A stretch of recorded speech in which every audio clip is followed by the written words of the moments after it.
Oh, hey, I didn't see you there. Welcome to the Disposable Millennial.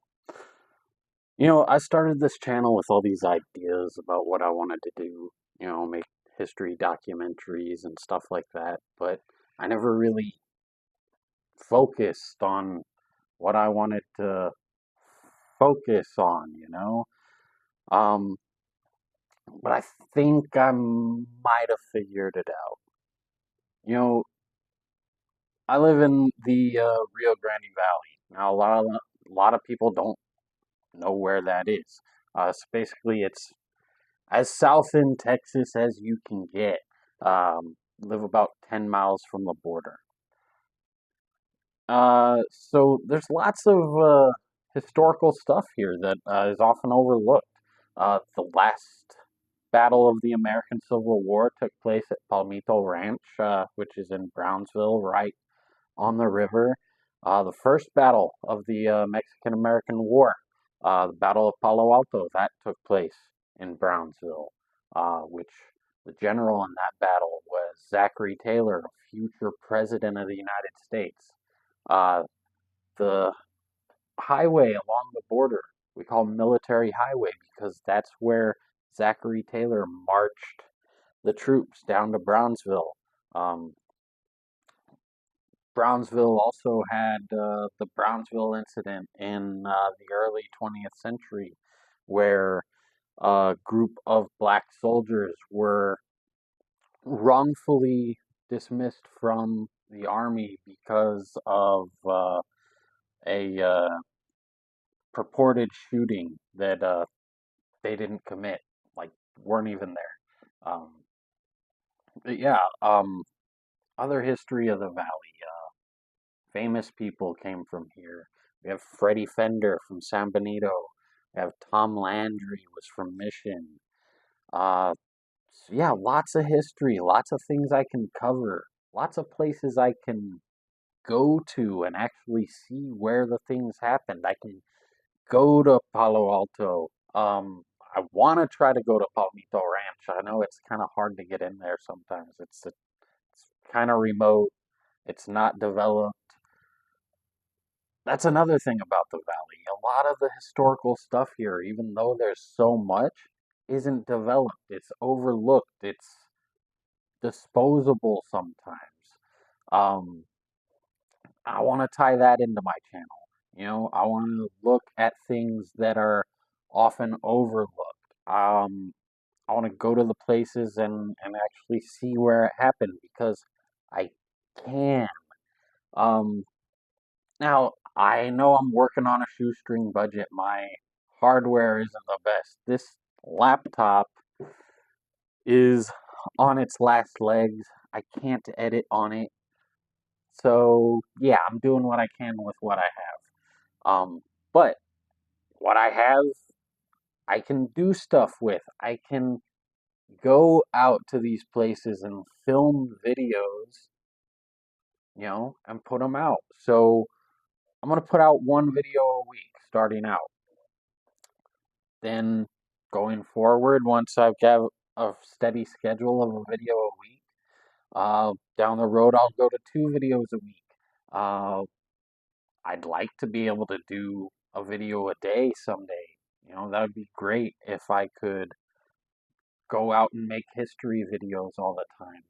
If there's two things that I really enjoy, it's history and films. Um, I've tried multiple times to, make my own films, and I always run into the issue of not having the resources to do it exactly how I like, and I let my perfectionism take over, and I default to doing nothing at all, and that's my greatest fault. But when I run into faults, I like to take the example of Theodore Roosevelt, who is my greatest, my most favorite historical figure, my favorite president. Um, if you couldn't tell by the mustache, I really like Theodore Roosevelt. So um, I like to look at Theodore Roosevelt for inspiration sometimes, and his excerpt of the Citizenship in a Republic speech, which we often refer to as the man in the arena, really kind of emblemizes. Is emblemizes a word?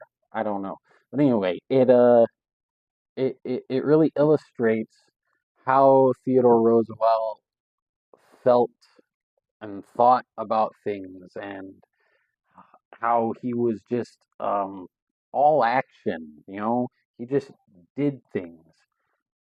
Now, granted, he had resources to do things, he was a rich kid from New York, from old money family, right? Um, he went to Harvard. He made connections. So he knew people who could get things done, and even if he didn't have the cash to do it, he could find someone who had the cash to throw behind him. And, Roosevelt was terrible with money.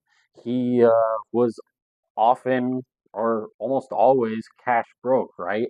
Um, but he still found ways to do things because he was all action.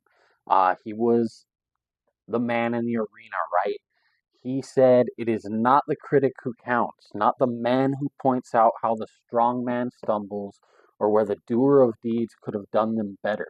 The credit belongs to the man who is actually in the arena, whose face is marred by dust and sweat and blood, who strives valiantly, who errs, who comes short again and again because there is no effort without error and shortcoming, but who does actually strive to do the deeds, who knows great enthusiasms, the great devotions, who spends himself in a worthy cause, who at the best knows in the end the triumph of high achievement, and who at the worst, if he fails, at least he fails while daring greatly, so that his place shall never be with those cold and timid souls who neither know victory nor defeat."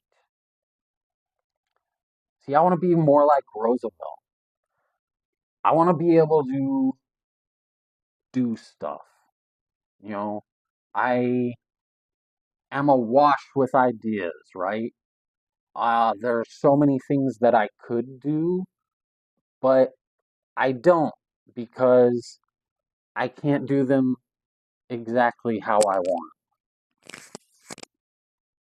But I can still do things, right? So, I'm going to do a video a week starting out. I'm going to do things. Will people watch?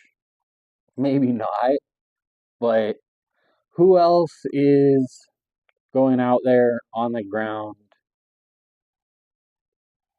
observing and documenting the history of the Rio Grande Valley? We're often overlooked, or not even looked at all, really. Uh, the valley is a unique area of the country. We live in a liminal space between two worlds. And I get that, you know, viscerally.